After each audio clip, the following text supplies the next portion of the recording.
Halo, assalamualaikum anak-anakku semuanya. Selamat pagi.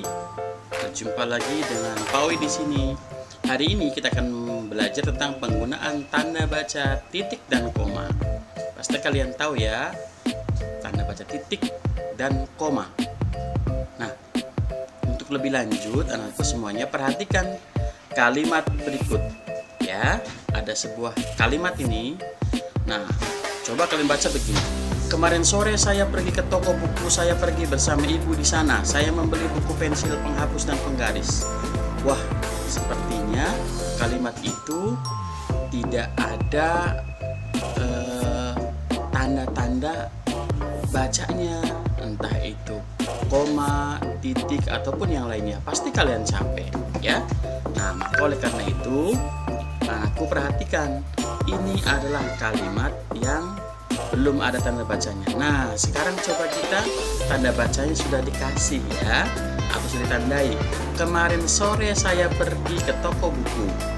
Saya pergi bersama ibu. Di sana saya membeli buku, pensil, penghapus, dan penggaris. Nah, itu kalau sudah seperti itu enak didengar sesuai dengan apa yang kita pahami. Jadi ada lebih paham ya, memahami kalimat tersebut. Nah, itulah pentingnya sebuah tanda baca titik dan koma dalam sebuah kalimat.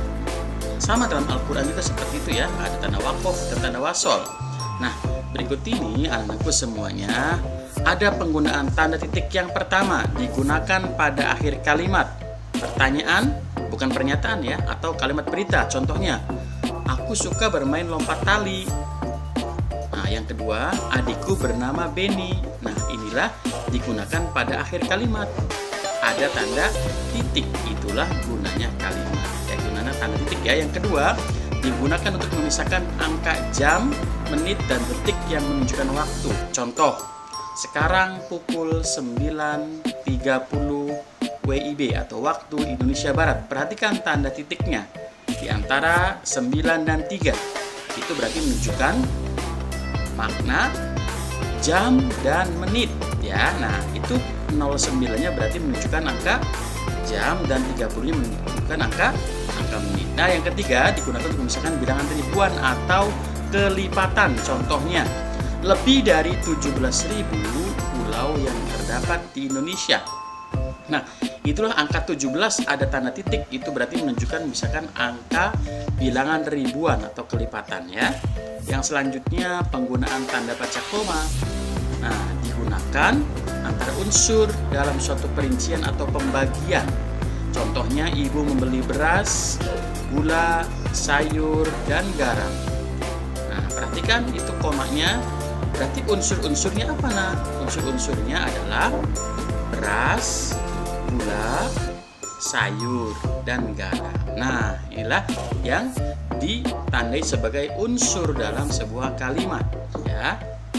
Nah, kemudian selanjutnya adalah digunakan pada kata penghubung antar kalimat. Oleh karena itu, jadi dengan demikian akan tetapi contoh ya. Jadi, total kelereng Edo adalah 150 biji. Nah, berarti menunjukkan bahwa ada kata penghubung antar kalimat. Jadi, nah sebelum jadi ada total ya. Yang selanjutnya digunakan sebelum kata penghubung, tetapi melainkan sedangkan. Contohnya, saya ingin bermain sepak bola. Nah, tetapi kaki saya masih sakit. Nah, itu berarti digunakan sebelum kata penghubung. Nah, ini tetapi. Yang selanjutnya digunakan untuk memisahkan kata oh, wah, iya. Nah, contohnya, wah, tasmu bagus sekali. Nah, itu berarti digunakan untuk memisahkan kata oh iya ya.